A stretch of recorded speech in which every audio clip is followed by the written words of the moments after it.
Ito po ang Zine Anime Tagalog Recap, at ito po ang ika-7 bahagi ng serye, at sa nakaraang serye nakita natin na puno na ng dugo ang mga kamay ni Ziren, na sinasagot ang tanong ni Asian na, ako ang tunay na Ziren pagdating sa pagkatay ng tao. Pero isang bagay sa akin ang hindi nagbago. Poprotektahan kita kahit na magwakas na ang mundo. Sa oras na ito, isang malaking bilang ng mga Korean na sundalo ang nakapalibot sa institute. Ilalabas ni Ziren si Asian dito. Pero tinabig ni Asian ang kamay ni Ziren. Sabi niya, mamamatay ako dito kahit anong mangyari. Alam niya kung gaano kadelikado si Steel. Desidido na tapusin ang buhay niya dito. Resulta ng agarang inis ni Ziren, nagpalabas ng malakas na thunderbolt sa kanyang kamay. Gusto niyang bigyan ng malaking sampal sa mukha ang banal na ina na ito. Ipaunawa sa kanya kung ano ang nangyayari. At si Asian ay nakaramdam ng matinding takot sa kamatayan. Pakiramdam niya ay gustong-gusto na siyang patayin ni Ziren. Pero 2.5 segundo lang nagalit si Ziren, bago nagpakawala ng malalim na hininga. Halos mawala ang isip ko sa'yo. Ngayon lang gusto kong putulin ang mga kamay at paa mo, at ilayo ka sa pamamagitan ng puwersa. Pagkatapos ng lahat, mayroon kang mga sel ng pagbabagong buhay ni Steel sa loob mo. Pero natatakot akong mamatay ka sa daan. Ang awkward ng atmosphere. Takot na takot si Asian sa kanyang sitwasyon, ngunit ang isang mas kalmadong Ziren ay ayaw pa ring makitang masaktan si Asian. At pinaamin niya si Asian, gusto mo ba talagang mamatay? Hindi ka ba talaga natatakot sa kamatayan? Kitang-kita ang katahimikan ni Asian. Sinimula ni Ziren na ikwento ang kanyang buhay na nabuhay ako sa loob ng 4.5 bilyong taon. Hindi na mabilang ang mga pagsilang at pagkamatay ko. Kahit anong sakit ang naranasan ko. Hindi ko inisip na tatapusin ko ang buhay ko. Kahit na sa aking pinakadesperadong sandali, isang liwanag ang sumisikat upang bigyan ako ng pag-asa. At ako ang liwanag na yon para sa'yo. Kaya nagsisinungaling ka, gusto mong mabuhay. Ziren saw right through Asian. Ang pagbagsak ng kanyang pagbabalat kayo ng walang awa. Sa puntong ito, hindi na nakapagpigil si Asian. At walang magawa at siya ay napayakap kay Ziren at umiyak. Sino ang magbibigay ng kanilang buhay kung mayroon silang kapangyarihang sakupin ang mundo? Sino ba naman ang ayaw mabuhay para sa sarili niya? Baka ang lahat ay magiging Homelander. Si Ziren ay nasa rooftop na may malamig na mukha. Siya ay tahimik na parang kamatayan, nalalaban sa 25,000 na Korean na sundalo sa ibaba. Napatulala na ang mga sundalo ng Korea sa kanyang aura. Sabi ni Ziren kay Asian na pumikit. Ang susunod na eksena ay magiging nakakatakot. Si Asian ay huling tumingin sa mga tao bago kumilos si Ziren. Sorry talaga.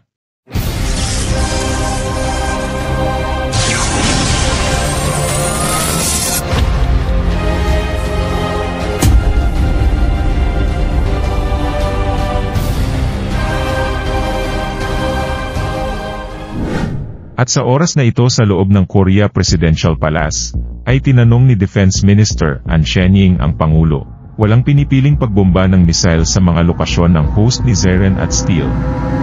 Ngayon ang dalawang iyon ay isang banta sa mundo, ngunit sa tingin ng Pangulo siya ay ganap na baliw.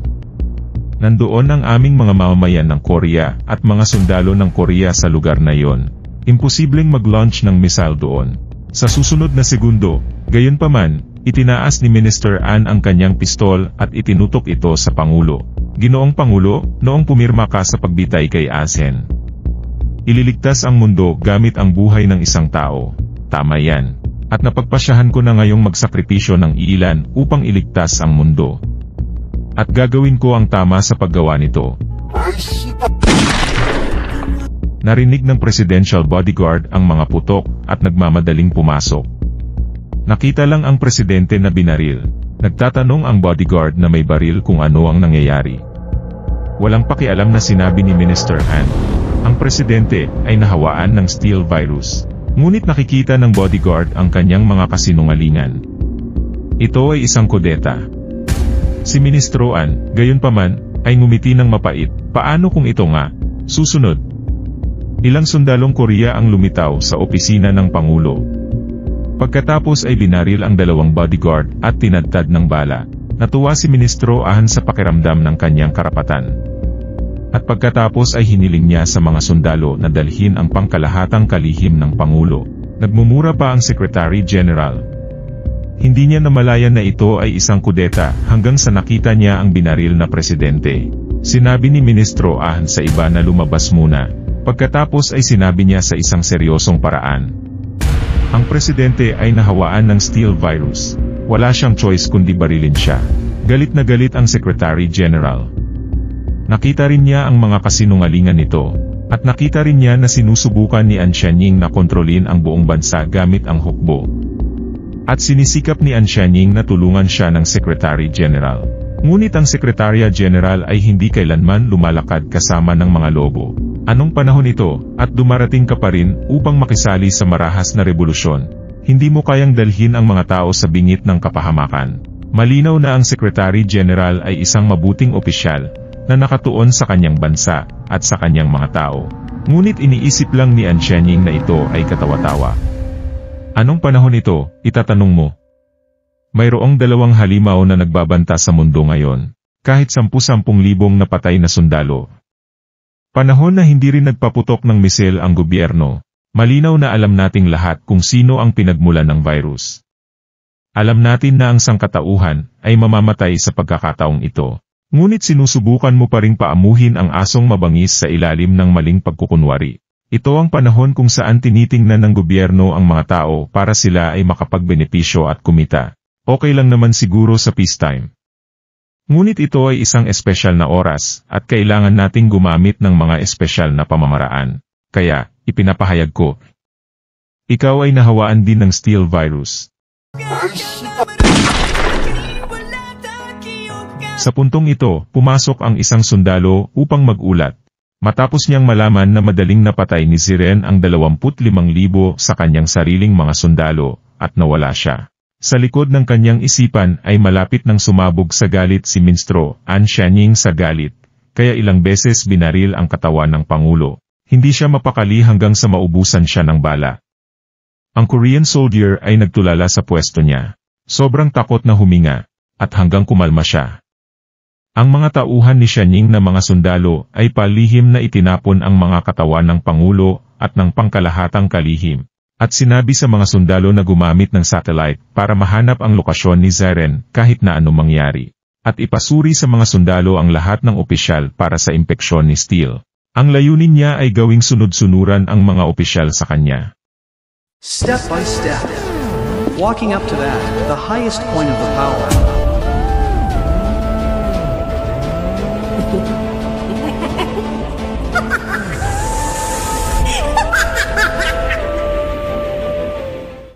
Kung hindi, ipapapatay niya sila at idahilan ang virus. Pagkatapos ay tahimik siyang tumingin sa upuan ng presidente step by step. Naglalakad hanggang doon. Ang pinakamataas na punto ng kapangyarihan, pinapatay ng ministro ng depensa ng Korea ang Pangulo pagkatapos ay binaril niya ang kalihim general hanggang sa mamatay. At unti-unting, umakyat siya sa pinakamataas na punto ng kapangyarihan sa Korean Kingdom. At ginawa niya ito dahil may tumor siya sa utak, at kasing yabang ng kanyang ama. Sa pag-aakalang maaalis niya ang 2 halimaw na nagbabanta sa mundo, gusto niyang gawing tagapagligtas at bayani ang sarili, bago siya mamatay. Namumulaklak ang sarili sa pagkamatay ni Ziren at Asen. Forge a history of her own. Kahit na ang kabayaran ay buhay ng tao. Hahayaan niya ang sarili niyang mamatay bilang bayani, kunwari para sa kapakanan ng sangkatauhan. Sa likod ng mga eksena ito ay malalim na pagkamakasarili at pagkukunwari ng tao. Makalipas ang ilang oras, madilim at maulap ang langit. Ang mapang-api na kapaligiran ay umalis sa lungsod na walang karaniwang pagmamadali at pagmamadali. Sina-escort ng hukbo ang presidential vehicle habang bumibilis ito sa highway. At sa kotse na yon ay si An Xianying. Pupunta siya sa kongreso para ikanbas ang mga opisyal. At patayin ang lahat ng opisyal na sumuway sa kanya sa kadahilanang nahawahan sila ng virus. At si Ziren, na nawala matapos makapatay ng 25,000 Korean na sundalo. Nagtago siya sa ulan sa isang kuweba kasama si Asen. At iniisip ni Asen ang tungkol sa mga sundalong Korean na namatay dahil sa kanya. Iniisip niya kung tama ba ang ginawa niya sa pamamagitan ng pagligtas. Ako pa ang nagkamali sa pagkakaintindi kay Ashen noon, at tinawag siyang isang banal na ina nang maglakas loob siyang barilin ang sarili. The moment she saved all of humanity with her own life, I realized na mabait talaga siya. Ngunit inilabas ni Ziren ang survivalist sa kanya. Sa puntong ito, siya ay lubos na nagkakasalungatan. Hindi niya alam kung ano ang tama at kung ano ang mali. Sinabihan siya ni Ziren na maghintay dito sandali. Aalis siya para maghanap ng makakain. Ngunit itinaas ni Ashen ang kanyang baril at itinutok ito kay Ziren. Ayaw niyang pumatay ulit si Ziren dahil sa kanya.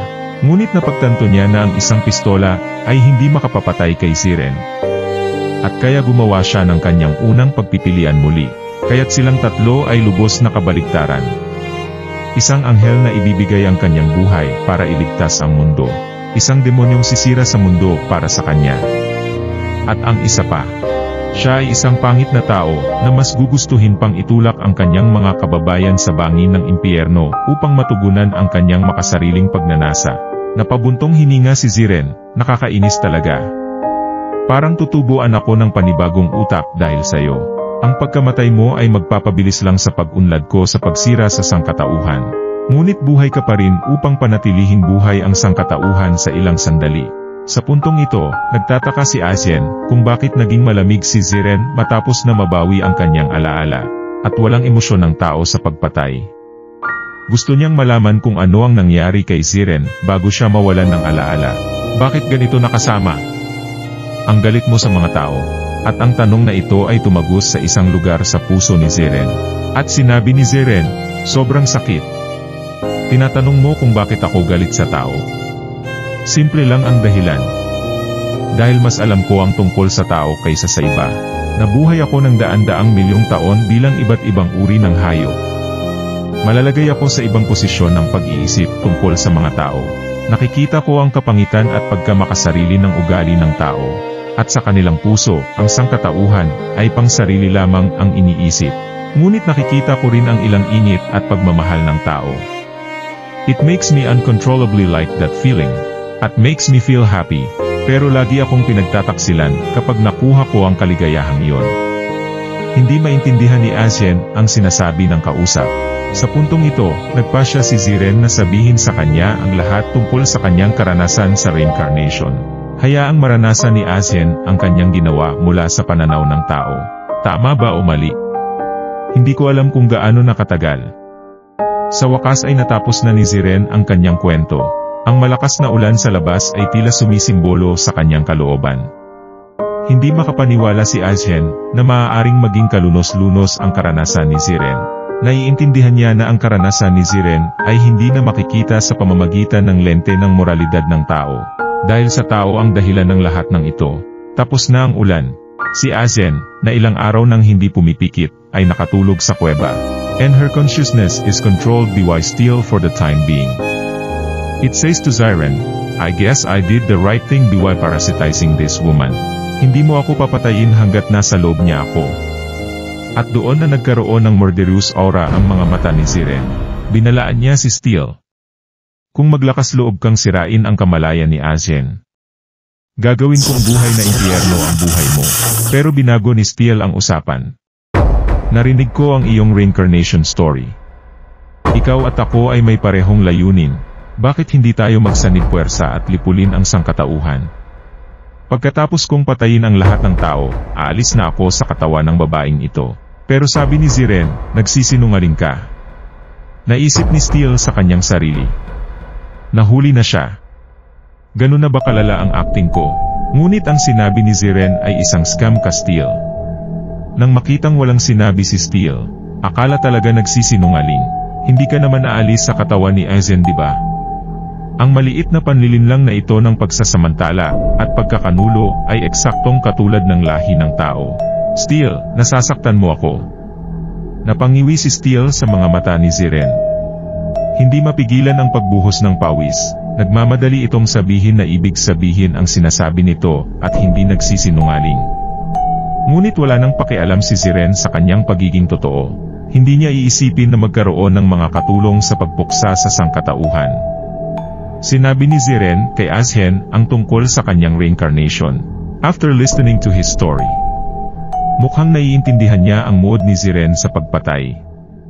Ngunit walang balak si Ziren na itigil ang kanyang pagpatay sa mga tao, at sinabi na mahal din niya ang mga tao ng malalim, sa panig ng mga tao. Katapatan at proteksyon ng sangkatauhan, kahit na sa sandaling pinatay ka ng iyong amo. Kumbinsido ako na hindi sinasadya ng amo. Hanggang sa paulit-ulit na lang ang ganitong bagay, malupit na kinuha ang aking mga mata, pinahirapan at nabugbog ang buong. Ang figura ng tao ay naging mas masama sa aking isipan. Ginamit nila ang buhay ko para tuparin ang mga sira nilang isipan. Nagsisimula na itong manhid sa buhay ko. At iyon ang kasamaan ng sangkatauhan. Tapos na si Ziren magsalita tungkol dito. Sabi ni Azen, paano kung baligtad ang lahat? Bakit hindi mo makita ang magandang bahagi ng sangkatauhan? Wala ka bang pakialam sa akin at kay Jaja sa kwento mo? At ang mabait na mga ngaso at ang kanyang matandang ina. At ang babaeng ipinaglaban ang buong mundo para sa'yo, ang iyong ina. At paano ka ngayon naiiba sa mga taong nanakit sa iyo? Marami ka ring inosenteng buhay ang napatay mo. Ang mga inosenteng pagkamatay na iyon ay maaaring ang lahat ng iyon ay para sa isang tao. But then Ziren says, so what? What you call the good side of humanity? They're all just nice to their own kind. Nawala ng imik si Azen. Napagtanto niyang wala siyang karapatang akusahan si Ziren. Ngunit hindi niya hahayaang muling pumatay si Ziren. At pagkatapos ay hindi na muling nagsalita ang dalawa. Hindi na ito mabuti o masama. Maaari mo lamang tingnan kung sino ang tama at kung sino ang mali. Mula sa iba't ibang mga pananaw. Tanong ni Azen habang nabubuhay ako. Ang mga tao ay mabubuhay ng kaunti pa, tama ba? Tumango si Ziren bilang pagsang-ayon. Ngayon ay piniparasit ako ni Steel. Ako rin, naging tinatawag ng mga tao na halimaw. Sabay tayong pumunta sa malayo. Sa lugar kung saan walang makakabala sa atin. Kung saan walang mamamatay, tayong dalawa lang ang namumuhay sa kahihiyan. Namumuhay tulad ni Adan at Eva. Nabigla si Ziren sa biglaang pagbubunyag ni Azen sa kanyang tunay na nararamdaman. He asks Azen, bakit parang nagko-confess ka sa akin? Ngunit sumagot si Azen, iyon ang ibig kong sabihin. Nagkagusto na siya kay Ziren nang hindi niya namamalayan. Ang pahayag na ito ay nagpagulo sa buong pagkatao ni Ziren. Parang bumalik ang malaking mahiyaing bata. Tumingin sa mukha ni Azen. Namumula si Ziren na parang puwitan ng unggoy. Oy. Bakit ka namumula, tanga ka? Tinanong siya ni Azen, ayaw mo ba akong makasama? Tumingala sa kalahati ang nahihiyang si Ziren, bago niya sinabing, gusto ko. Makalipas ang ilang oras, madilim na ang gabi. Maagang natutulog si Azen sa kuweba. Si Ziren, single for billions of years, ay nakatingin sa mukha ni Azen. Pinagpapantasyahan pa nga niya ang mamuhay na masaya kasama si Azen sa hinaharap gayunpaman sa totoong buhay. Ang mga tao ay palaging gustong sumayaw ng ligaw sa gilid ng kamatayan. Pinapabilis ang bilis ng pagkamatay ng sangkatauhan. Siya pagkatapos ay nagsimulang makipag-usap sa kanyang sarili na mumula tulad ng isang puwit ng unggoy. Siya whispers, I like you. Ngunit si Steel ang pumalit sa kamalayan ni Azen sa puntong ito. Nagtatanong ito, sino ang gusto mo? Dahil dito nawala ng interes si Ziren. Bumalik ito sa pagiging malamig at malamig sa isang iglap. Nakita rin ni Steel nang umiti si Ziren sa unang pagkakataon. Napakalungkot nito. Lumapit ito para tanungin si Ziren. Hindi mo nakakalimutan ang kasunduan mong sirain ang mundo para lang umibig, di ba? Nakita niyang na-guilty si Ziren at hindi na nagsalita. Hinatak ni Steel ang katawan ni Azen palapit kay Ziren. Pinagmamasdan si Azen na palapit ng palapit kay Ziren na hindi mapigilang lumunok. Bigla niya itong hinalikan. Sa puntong ito, malamang na ganito ang hitsura ng puso ni Steel. Tapos na. Hinalikan ni Ziren si Azen nang kagigising pa lang niya. Ang masama pa ay gising pa si Azen. At si Steel ang kumokontrol sa kanyang katawan ngayon. Bilang isang single-cell virus at walang kasarian, manhid na ngayon si Steel. Wala siyang ideya kung ano ang ibig sabihin ng mouth-to-mouth sa isang tao. Ngunit ito ay isang kakaiba, kahangahangang pakiramdam. Nagbibigay ito sa iyo ng pakiramdam ng tagsibol. Naisip ni Steel sa sarili, tapos na, hindi na ako malinis. I'm completely sulay by this kid but the next second ay hawak ni Steel ang ulo ni Ziren pababa. Steel, hindi ka naman mawawala sa pagkakahawak sa'yo, di ba? Kaya biglang nagising si Steel. Zero, matatandaan na sinisikap nitong pasukin ang katawan ni Ziren ng mga viral cell bago yon. Pero kahit anong mangyari, hindi makapasok sa kanya ang virus. Parang may misteryosong puwersa sa loob niya na pinipigilan ito. Pero ngayon ay parang nakapasok na ito sa pintong iyon. Hindi pa pakawalan ni Steel ang napakagandang pagkakataon. Sa pilitang ginagamit ang bibig ni Ziren para ihatid sa kanya ang virus. Kukunin ko itong katawan mo. Magiging invincible ako. Pero biglang ngumisi si Ziren. Agad na naramdaman ni Steel ang malakas na aura ng panganib. Nagulat ito, kaya agad nitong binitawan ang bibig ni Ziren at napaatras ng ilang hakbang. It questioned Ziren, "What the hell did you do?" It turns out Ziren didn't do it to take advantage of Asian. Sinusubukan niyang iligtas si Asian sa pamamagitan ng paglilinis sa kanya ng mga steel cell. Ngunit ang pamamaraang ito ay nagpapasama rin sa sarili ni Ziren.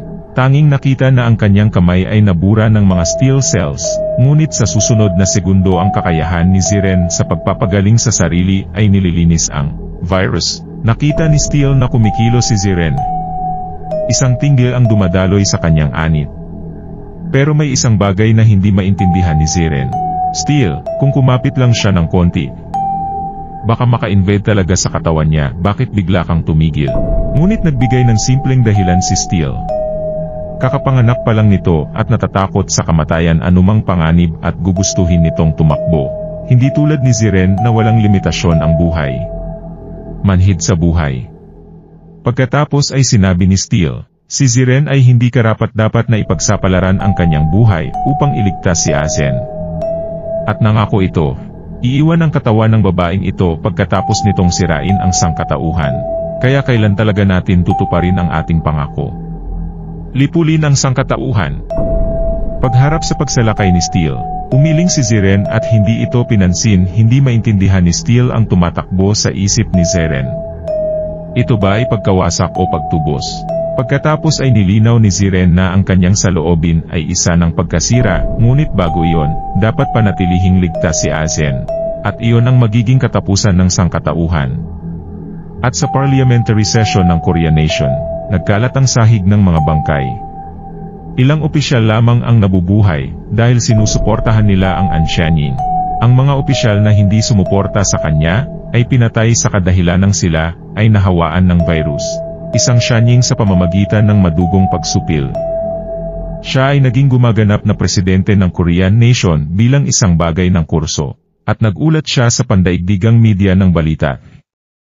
Ngayon ay apektado ng steel virus 2,500 pagkamatay sa Pickle Nation. Ang mga sundalo ng Korea ay nagkaroon ng higit sa 130,000 casualty. At ang salarin para sa lahat ng ito ay isang nilalang na ang modernong agham ay hindi maaaring magsimulang ipaliwanag ang kahulugan ng dalawang nilalang na nagbabanta sa mundo.